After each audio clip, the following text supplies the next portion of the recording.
Guys, ஒரு road கடை chicken சால்னா ரெசிபியோட வந்துட்டோம்ல. நம்ம அண்ணாச்சி கடையில எண்ணெயில தீ குளிச்ச பரோட்டாவை நல்லா பிச்சு போட்டு அவன் தலை மேல ஒரு பக்கெட் ஃபுல்லா சால்னாவை மானாவரியா அள்ளி ஊத்தி சும்மா குழப்பி விட்டு அடிச்சோன்னா இவனோட டேஸ்ட் தொண்டையில இறங்கும் போது மண்டையில அலாரம் அடிக்கும். 2 ராணுவ ரகசிய இன்கிரீடியன்ட்டை சேர்த்து அந்த ரோட்டு கடை சால்னா என்னோட ஸ்டைல்ல ஆரம்பிக்கலாமா? இந்த ரெசிபிக்கு எண்ணெய் கொஞ்சம் தாராளமா சேர்க்கணும். ஸோ தாராளமா எண்ணெய், ஸ்கிரீன்ல தெரியிற பட்டை, ஏலக்காய், கிராம்பு எல்லாத்தையும் சேர்த்துட்டு கண்டிப்பா ஒரு கைப்பிடி அளவுக்கு புதினாவை எண்ணெயிலேயே போட்டுக்கணும். 2 மீடியம் சைஸ் வெங்காயத்தை நீல வாக்குல கட் பண்ணி சேர்த்திருக்கேன். அது கூட 2 பச்சை மிளகா, ஒரு கொத்து கருவேப்பிலை. வெங்காயம் இந்த அளவுக்கு பொன்னிறமா வதங்கணும். இவன் கூட 2 டீஸ்பூன் அளவுக்கு இஞ்சி பூண்டு பேஸ்ட்டை போட்டு வதக்கி விட்டுட்டு பின்னாடியே நல்லா ஒரு பெரிய தக்காளியை கட் பண்ணி சேர்த்திருக்கேன். சின்ன தக்காளி யூஸ் பண்றதா இருந்தா 2 சேர்த்துக்கோங்க. தக்காளி தலை மேல நல்லா ஒரு 1.5 டீஸ்பூன் அளவுக்கு உப்பை சேர்த்து நல்லா மிக்ஸ் பண்ணி விட்டுட்டு லிட்டை போட்டு தக்காளி நல்லா குழைறதுக்காக வச்சிடலாம். ஒரு 3-4 நிமிஷம் கழிச்சு லிட்டை ஓபன் பண்ணி தக்காளியை நல்லா மசிச்சு விடுங்க. இந்த டிஷ்ஷுக்கு தக்காளி நல்லா குலையணும். இப்ப வர தக்காளி எல்லாம் அணுகுண்டு மாதிரி இருக்கு, கொஞ்சம் கூட மசியவே மாட்டேங்குது. இப்ப அவன் கூட கழுவி சுத்தம் செஞ்ச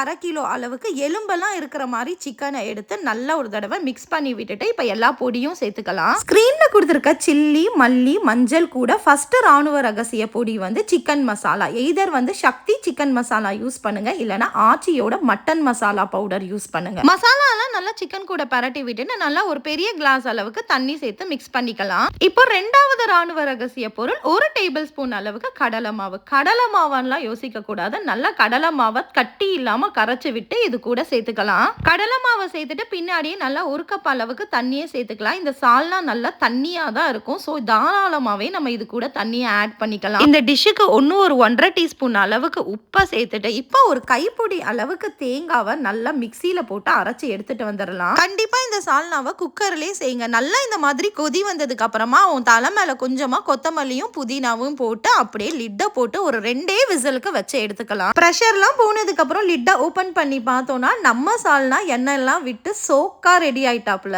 குயிக்கா ஒரு தடவை மிக்சிங் கொடுத்து நம்ம அரைச்சு வச்சிருக்கிற தேங்காவையும் அவன் தலை மேல ஊத்தி ஜஸ்ட் ஒரு கொதி விட்டு இறக்கணும்னா நம்ம தலைவன் சூப்பரா ரெடி ஆயிரும். ரோட்டு கடையில தேங்காய் ஊத்த மாட்டாங்க, அதுக்கு பதிலா அவங்க கடலை மாவை கொஞ்சம் இன்க்ரீஸ் பண்ணிடுவாங்க. கடலை மாவு தேங்காய் எல்லாம் சேர்க்கறனால திக்காகும். ஸோ நம்ம தாராளமாவே தண்ணி சேர்த்துக்கலாம். இவன் பரோட்டா மட்டும் இல்லாம இட்லி, தோசை, இடியாப்பம், சப்பாத்தின்னு எல்லாத்து கூடயும் சேர்ந்து சோக்கா இருப்பான். ஸோ கண்டிப்பா இந்த சோக்கான சால்னாவை நீங்களும் ட்ரை பண்ணுங்க. நன்றி.